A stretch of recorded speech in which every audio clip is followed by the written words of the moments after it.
Nome do Senhor, aquele que era, aquele que é, aquele que para todos sempre será. Aleluia! Glória a Deus. Bendize, ó minha alma, ao Senhor, e tudo que é em mim, bendiga o seu santo nome. Bendize, ó minha alma, ao Senhor, e não te esqueças de nenhum só dos seus benefícios. É Ele quem perdoa todas as tuas iniquidades e sara todas as tuas enfermidades, quem te coroa de vida e longevidade, de modo que a tua mocidade se renova como a da águia. Amém? Salmo 103, de 1 a 5, fala isso para nós. Amados, nós queremos hoje fazer um culto um tanto quanto compacto, porque nós temos uma outra atividade posterior ao culto, né? Nós temos o ensaio da nossa, para a nossa cantata, e dado esse motivo, nós já iremos prosseguir direto para mensagem da noite. Para isso eu quero que você abra a sua Bíblia no Evangelho de Jesus Cristo, segundo o relato de Lucas, no capítulo 5, versos de 1 a 11.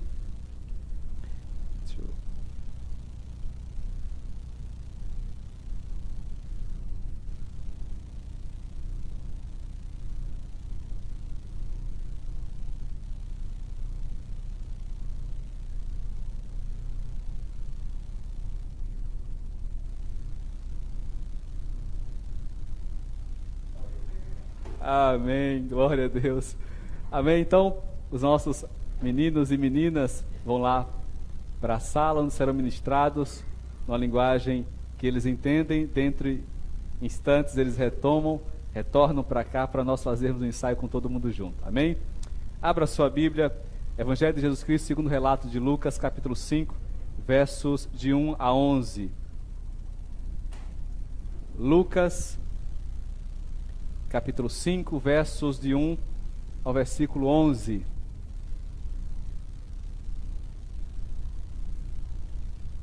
Todos acharam?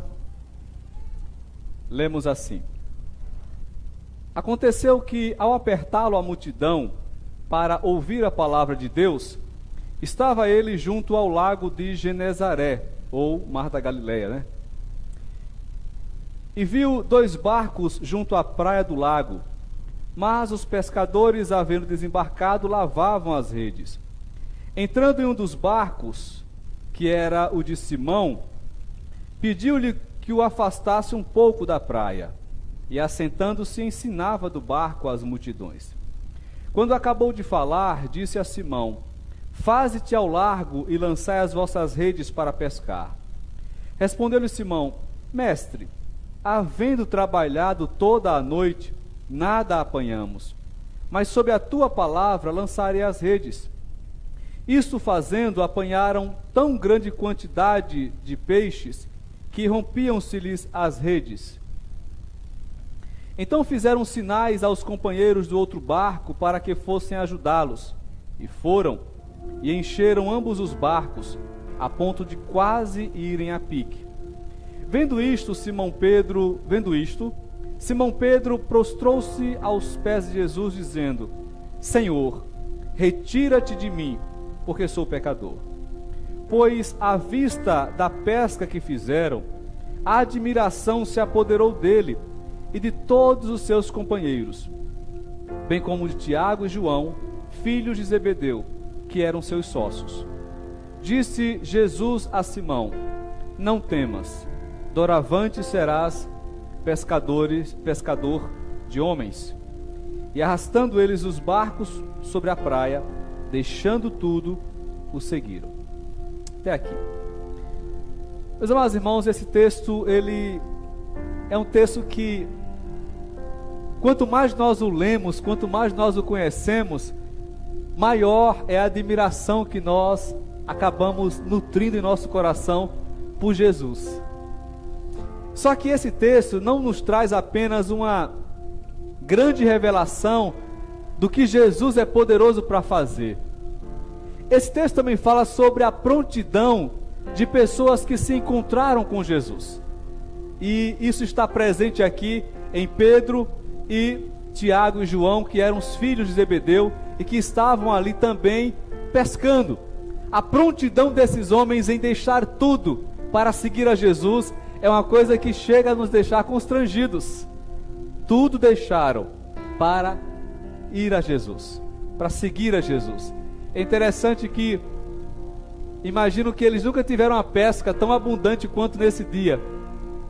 E eles tinham muito trabalho agora, já que o produto do seu esforço havia rendido muito. Eles tinham muito trabalho agora com esses peixes. Mas apesar de o investimento ser o normal, o diário, mas o retorno ser inimaginável, eles deixaram isso e seguiram a Jesus. Mas eu quero destacar com você alguns princípios maravilhosos que essa passagem bíblica traz para nós. A primeira coisa que nós olhamos aqui, irmãos, nós percebemos é que, às vezes, Jesus primeiro te faz viver o desconforto para depois te fazer viver o milagre. O texto bíblico nos fala claramente, no versículo 1, 2 e 3, que esses homens pescaram toda a noite. Estavam cansados, estavam exaustos, estavam decepcionados, ou seja, o cansaço desses homens estava além do físico. Eles pescaram a noite toda e não apanharam nada, esforço físico em vão, mas estavam frustrados porque nada apanharam, e isso era o meio de vida deles. Esse era o canal de sobrevivência desses homens. Eles nada apanharam, logo eles estavam duplamente cansados, fisicamente e também emocionalmente, por causa da frustração, da decepção, do esforço inútil que eles empregaram. A despeito disso, vem Jesus e, vendo que o texto bíblico fala que eles lavavam as redes, quer dizer, estavam ali se preparando para ir embora para casa. E Jesus sabia do esforço deles, sabia do cansaço que eles tinham naquele momento que eles estavam. E aí Jesus faz uma proposta, e a proposta pede permissão para subir no barco deles, e ainda pede, para garantir que eles não vão para casa, pede para eles levarem o barco um pouco mais profundo. Quer dizer, se Jesus tivesse subido ao barco, o barco ancorado na areia, na terra, eles podiam ir em paz para casa. Mas uma vez que Jesus pediu para eles afastarem o barco da praia, irem para um lugar um pouco mais profundo, isso obrigava esses homens a ficarem ali, a permanecerem ali, porque eles não sabiam quanto tempo demoraria o sermão de Jesus, e eles não podiam correr o risco de, ao encher a maré, o que está no raso vai lá para o fundo. Então Jesus os obrigou com esse ato a permanecerem ali, apesar de cansados como eles estavam. Agora, perceba você que muitas vezes é exatamente assim que acontece com a gente. Não é à toa que se criou um ditado que fala que depois da tempestade vem a bonança, mas a tempestade sempre vem antes. O desconforto sempre vem antes. O cansaço sempre vem antes. Quando há momentos em que você luta, e parece que Deus de propósito espera que você perca a sua força, que você fique cansado ao extremo, para então Ele agir.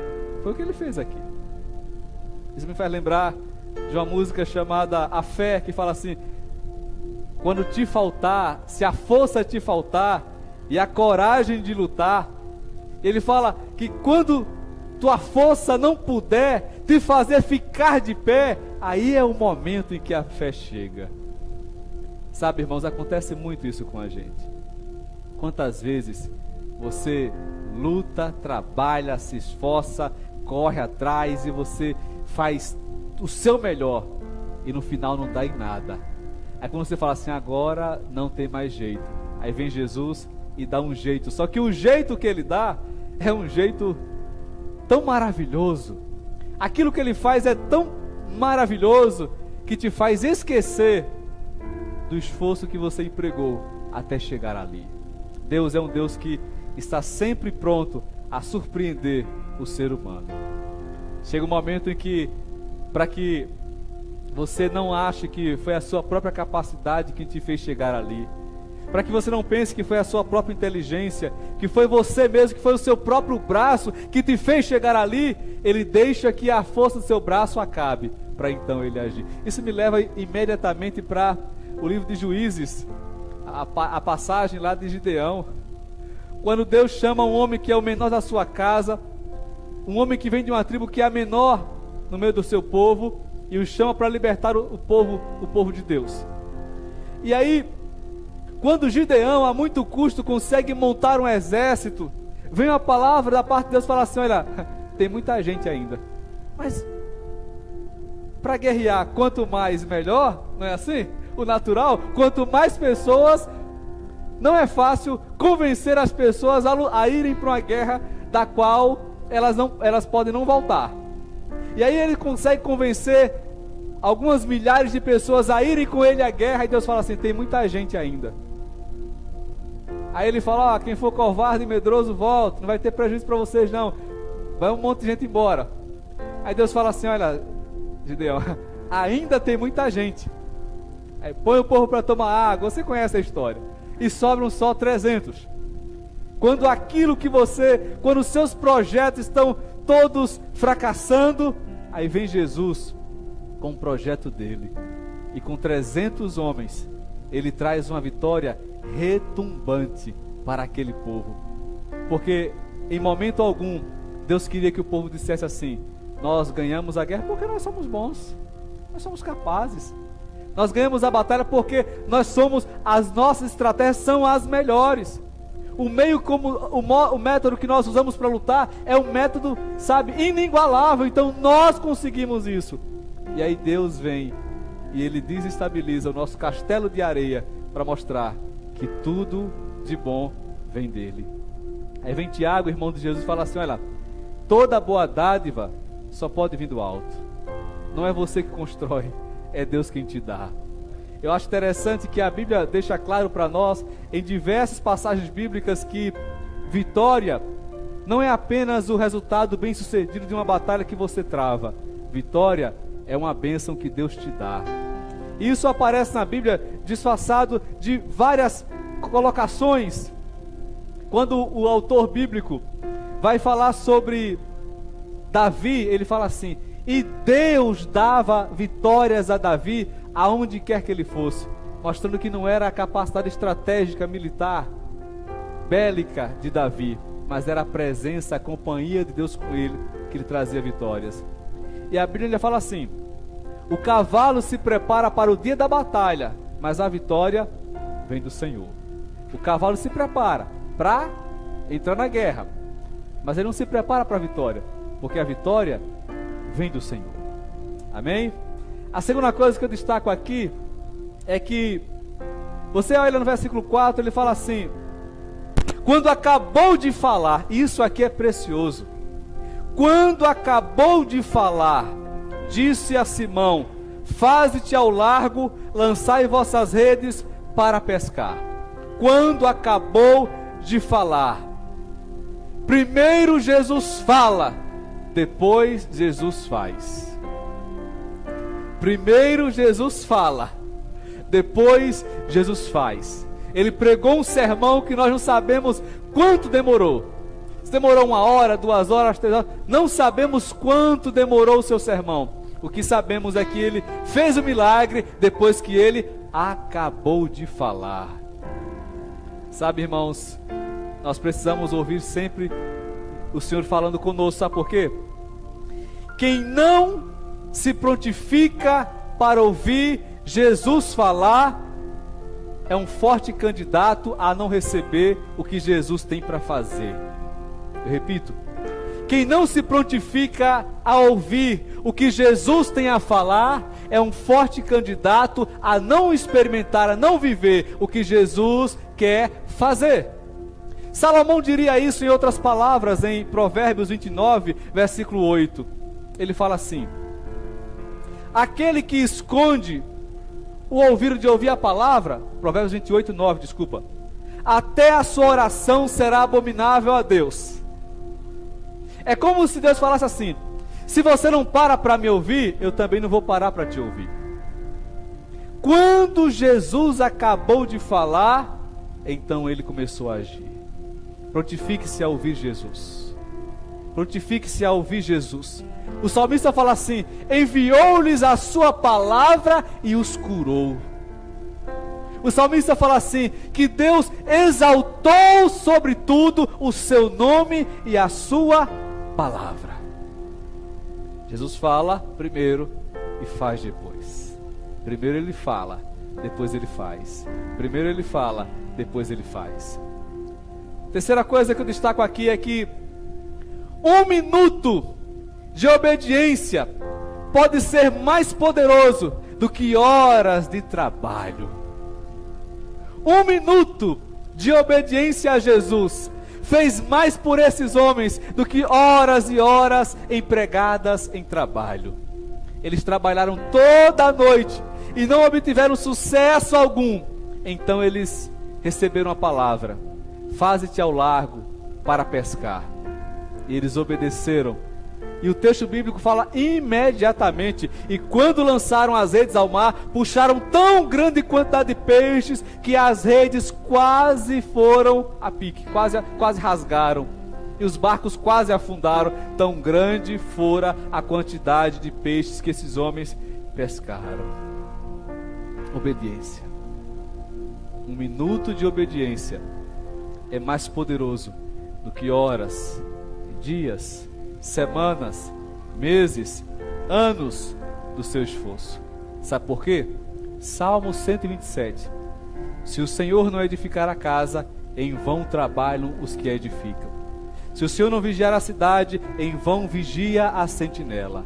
Inútil vos será levantar de madrugada, repousar tarde e comer o pão que penosamente granjeastes, porque aos seus amados ele dá até mesmo enquanto dormem. Ou seja, quando Deus age, irmãos, quando Deus age, é diferente de quando a gente age por conta.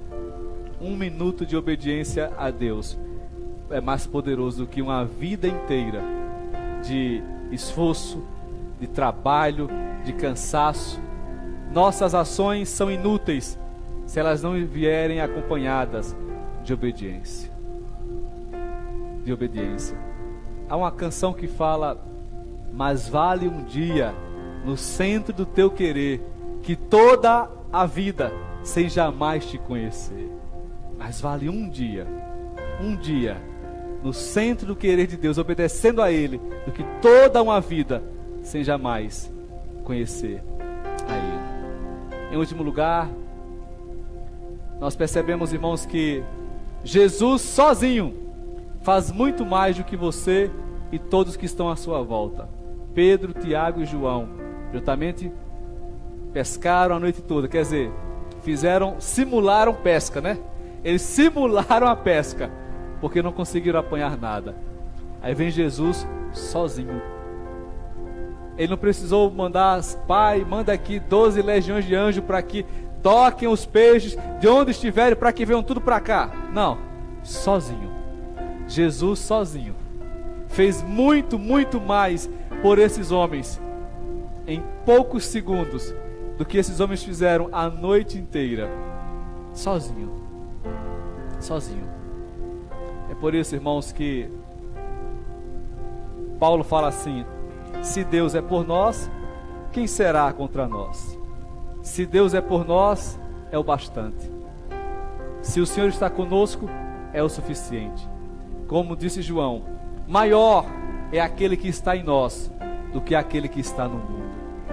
Você só precisa de uma coisa, aliás, de uma pessoa: Jesus.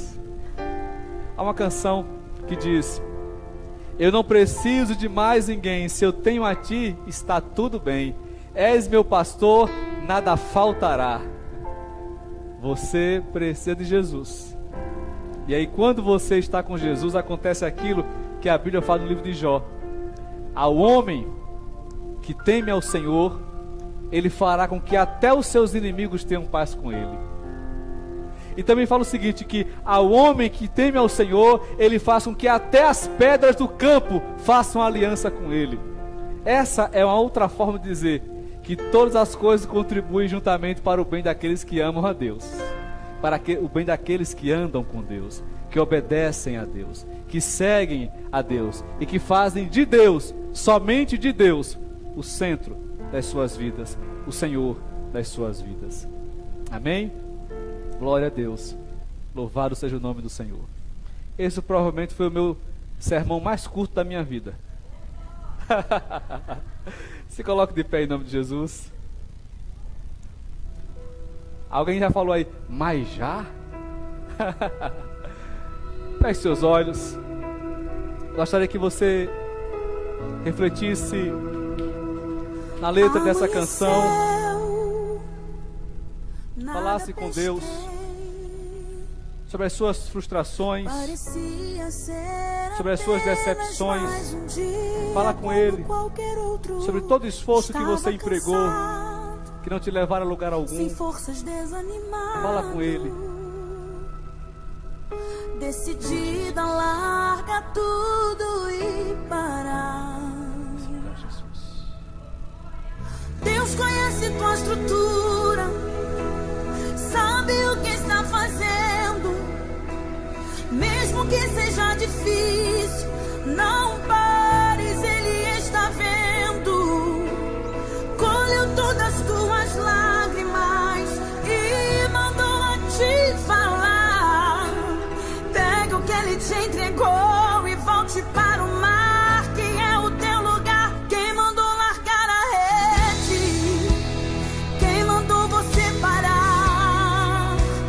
Volte para o mar alto, no lugar da tua vergonha eu vou te honrar. Quem mandou largar a rede? Quem mandou você parar? Volte para o mar alto, no lugar da tua vergonha eu vou te honrar. Filho, eu vou te honrar.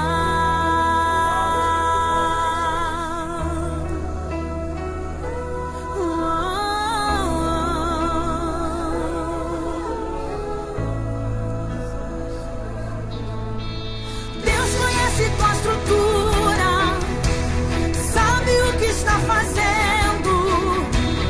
Mesmo que seja difícil, não pares, Ele está vendo.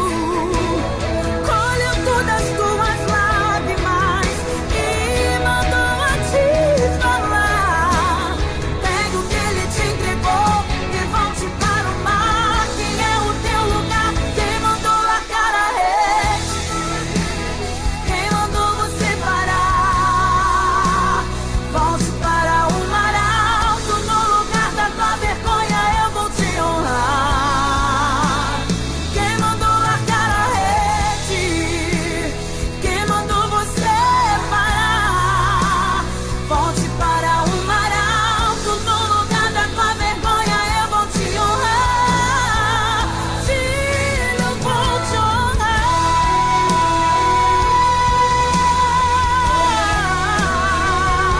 Senhor nosso Deus, nosso Pai, nós queremos, ó Deus, nessa noite exatamente perceber isso, Senhor, que o Senhor é um Deus presente, que o Senhor é um Deus que trabalha por aquele que lhe obedece, Deus que opera em favor daqueles que estão em sua companhia. Ó Deus, que nessa noite o Senhor possa pegar essas palavras que são tuas mesmas, Senhor, e fincá-las profundamente no coração de cada um de nós. Ó Deus, que através dessa palavra o Senhor possa levantar pessoas que estão caídas, que estão prostradas, que estão, ó Deus, beirando a desistência, Pai. Ó Deus, que o Senhor possa trazer de novo a força e a confiança de que quando a nossa força não é o bastante, o Senhor está presente e a Tua graça é o bastante. Só Tua graça é suficiente. A Tua companhia é o que nós precisamos e é através dela que nós conseguimos aquilo que nós, por conta própria, não conseguimos, ó Pai.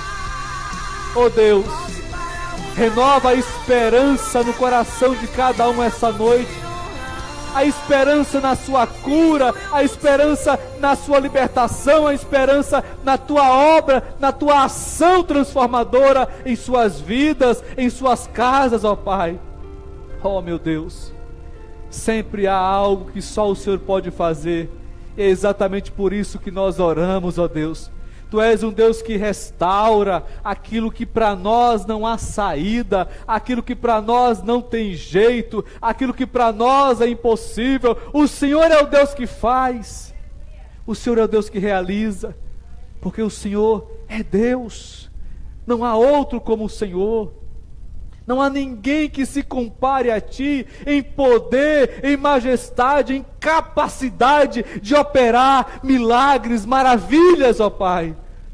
Que nessa noite, ó Deus, seja exatamente isso que o Senhor venha fazer em favor daqueles que se acham cansados, desanimados, beirando a desistência, Senhor. Age em favor de cada um. Assim como esses homens que já haviam desistido de pescar, quando o milagre foi dado a eles. Que cada pessoa, Senhor, em cada coração em que houver a semente da desistência, que o Senhor possa arrancar essa semente e trazer o milagre, Senhor, a resposta, a solução, aquilo que só o Teu nome tem todo o poder de operar. É o que nós pedimos nessa hora, no precioso e santo nome de Jesus Cristo. Amém, amém.